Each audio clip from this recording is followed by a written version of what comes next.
There's a difference between a sound man and a sound tech. The sound tech is the guy that is usually the electrician who wired it. And I've seen more electricians behind soundboards. Not saying anything bad about electricians, but it's a different sort of talent to have a producer's ear. I find that women overwhelmingly do better in that role than men. Why? Because they're multitaskers by nature.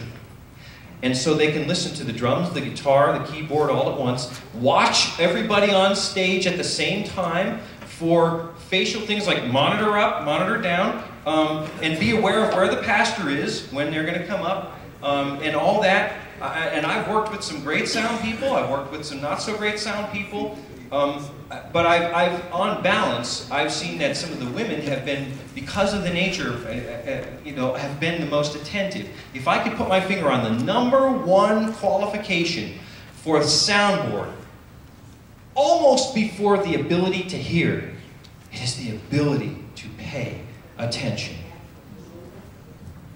I won't say when and I won't say where. But I literally was, I was at a church one time where the sound man,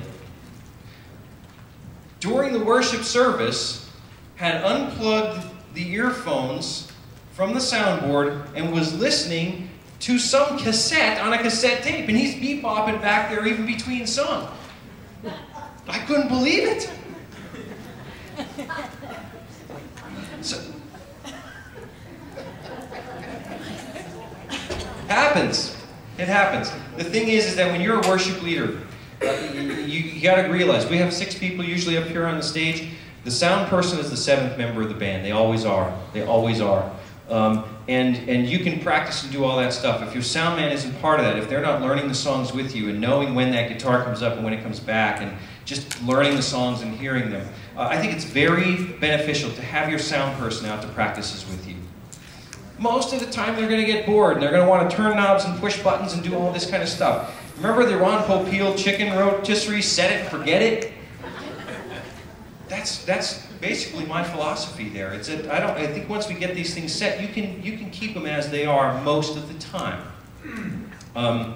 And so you don't want to get button pushers and people that see like shiny lights. Right, DJ? He's my nephew, and we joke about that a lot. That's his funny little phrase. Shiny lights, shiny buttons. That's what it is. Shiny buttons. Yeah. Okay. But you know the fascination. You're there for the sound, and you're there to pay attention, make things run smoothly, and it really adds so much when you get a great sound person and great light people. And we have such a good crew here. I just thank God for every one of them that serve. It's such a blessing. Such a blessing. So last thing I want to say about the sound is that have sound workshops. There are times when over the course of migrations are going to happen on your buttons. Have a workshop.